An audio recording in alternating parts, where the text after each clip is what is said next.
ناجائز ریاست قتل عام کے بعد انتہائی اہم مذہبی رہنماؤں کو نشانہ بنانے کی کوشش میں مصروف اسرائیلی میڈیا پر گردش کرتی تصویر میں عالم اسلام کی اہم ترین مذہبی شخصیت آیت اللہ سید علی سستانی بھی شامل۔ علی سستانی کی تقلید میں موجود دنیا کے 200 سے زائد ممالک کے کروڑوں افراد کو شدید تشویش۔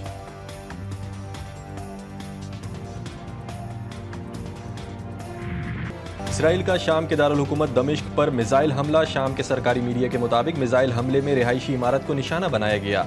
شام کے فضائی دفاع نے دمشق میں دشمن کے اہداف کو روک دیا۔ اطلاعات کے مطابق حملہ دمشق میں ایرانی سفارت خانے کے قریب ہوا۔ ابتدائی رپورٹ میں کہا گیا ہدف ایرانی پاسداران انقلاب کے اہلکار ہیں۔ حملے میں 2 غیر ملکی شہریوں سمیت 4 افراد کے شہید ہونے کی اطلاعات۔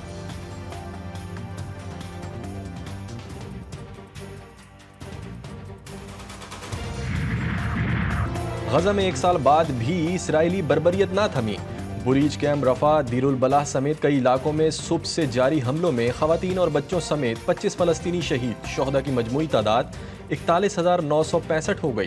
شمالی غزہ میں مزاحمت کاروں کی جوابی کارروائیوں میں 1 صہیونی فوجی ہلاک۔ مغربی کنارے جنین شہر میں بھی جارحیت کے دوران کئی فلسطینی زخمی۔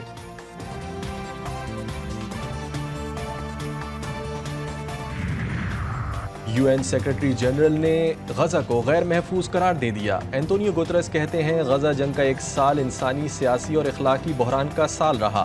مقبوضہ مغربی کنارے میں بھی انسانی صورتحال انتہائی خراب ہے۔ انور کو امدادی کارروائیوں سے روکنا غزہ کے لیے خطرناک ثابت ہوگا۔ لبنان میں اسرائیلی حملے خطے کے لیے خطرہ ہیں۔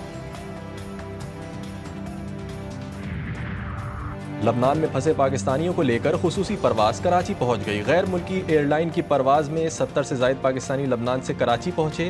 پاکستانیوں کو وطن واپسی لانے کے لیے سول ایویشن نے گزشتہ روز خصوصی پرواز کی اجازت دی تھی۔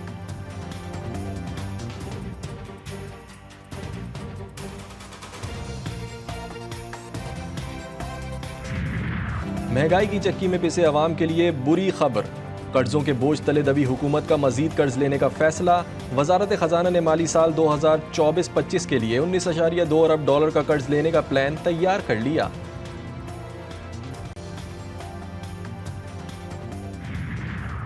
مخصوص نشستیں کون کون سی جماعت کو ملیں گی؟ الیکشن کمیشن کا اجلاس آج طلب کر لیا گیا۔ ذرائع کے مطابق اجلاس کے بعد مخصوص نشستوں کے نوٹیفیکیشن جاری کیے جانے کا امکان ہے۔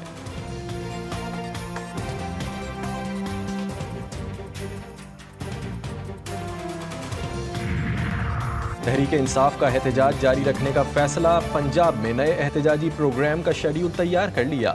پنجاب کے بعد اسلام آباد میں احتجاج کی دوبارہ کال دی جائے گی۔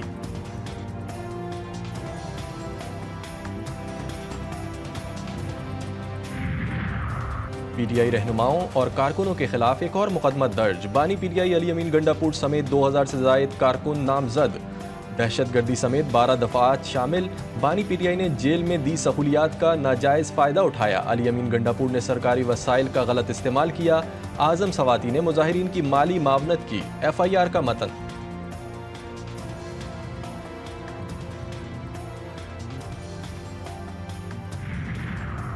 پیپلز پارٹی کا ایک بار پھر تحریک انصاف کو مذاکرات کا اشارہ۔ حکومت سے پی ٹی آئی کو مثبت سیاست کا موقع دینے کا مطالبہ۔ چیئرمین پیپلز پارٹی بلاول بھٹو زرداری کا نجی ٹی وی چینل کو انٹرویو۔ کہا آج بھی تحریک انصاف کے لیے میرے دروازے کھلے ہیں۔ اس وقت مہنگائی عوام کا سب سے بڑا مسئلہ ہے۔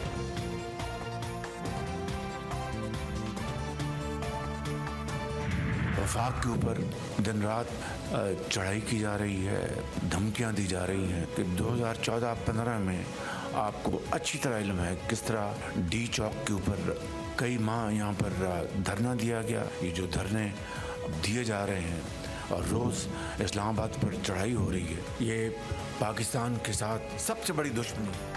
2014 اور 15 کی سازش کو کسی صورت دہرانے نہیں دیں گے۔ وزیر اعظم شہباز شریف نے واضح پیغام دے دیا۔ کابینہ اجلاس سے خطاب میں کہا وفاق پر دن رات چڑھائی کی جا رہی ہے۔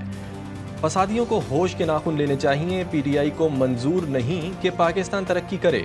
کراچی جیسے واقعات ملک کے خلاف سازش ہیں۔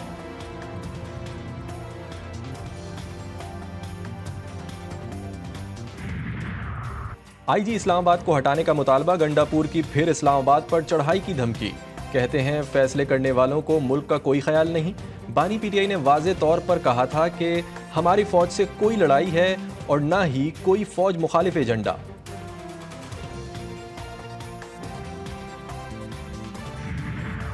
اگر صوبہ چلانے کے قابل نہیں ہیں تو پختونخوا کی جان چھوڑیں، جانوروں کی جگہ مویشی منڈیاں ہوتی ہیں، اسمبلیاں نہیں۔ وزیر اطلاعات پنجاب عظمہ بخاری کا علی امین گنڈاپور کے بیان پر رد عمل، کہا نواز شریف کے بغض میں جلتا آپ کا لیڈر اڈیالہ جیل پہنچ گیا۔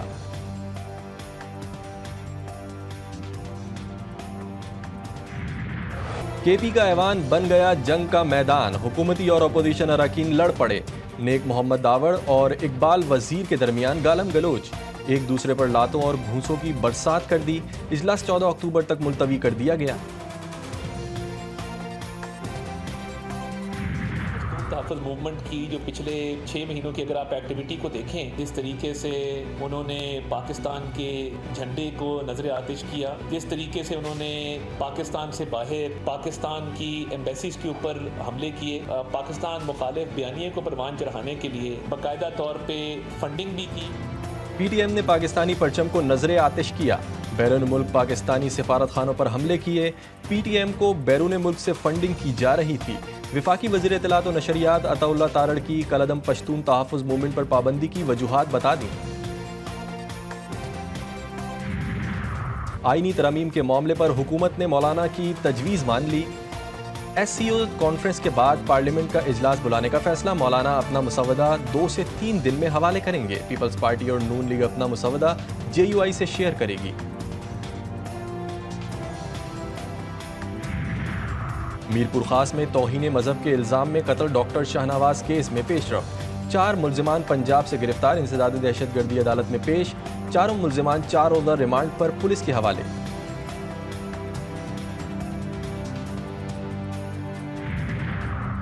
سندھ اور خیبر پختونخوا میں مزید 4 پولیو کیسز رپورٹ، تحصیل پھل میں پولیو کے 3 نئے کیسز سامنے آئے، 4 سالہ دانش، 3 سالہ صدف اور 4 سالہ زین لاشاری میں وائرس کی تصدیق، ضلع ڈیرہ اسماعیل خان میں 22 ماہ کے بچے میں پولیو کی تصدیق۔ ملتان ٹیسٹ کا دوسرا روز بھی پاکستانی بلے بازوں کے نام، سلمان آغا کی بھی سینچری، سعود شکیل 82 رنز بنا کر آؤٹ ہوئے، پاکستان نے پہلی اننگز میں 556 رنز بنا کر پوزیشن مضبوط کر لی۔ ایٹکنسن اور برائڈن نے 2 کھلاڑیوں کو آؤٹ کیا، مہمان ٹیم کھیل کے تیسرے روز اپنی نامکمل اننگز کا آغاز کرے گی۔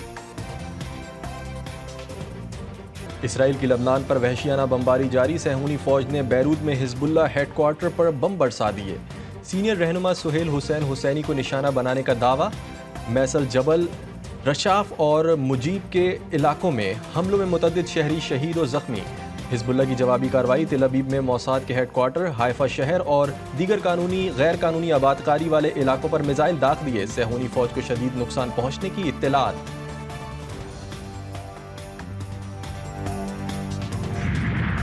غزہ میں 1 سال بعد بھی اسرائیلی بربریت نہ تھمی، بریج کیمپ رفح، دیر البلح سمیت کئی علاقوں میں صبح سے جاری حملوں میں خواتین اور بچوں سمیت 25 فلسطینی شہید، شہداء کی مجموعی تعداد 41,965 ہو گئی۔ شمالی غزہ میں مزاحمت کاروں کی جوابی کارروائیوں میں 1 صہیونی فوجی ہلاک، مغربی کنارے جنین شہر میں بھی جارحیت کے دوران کئی فلسطینی زخمی۔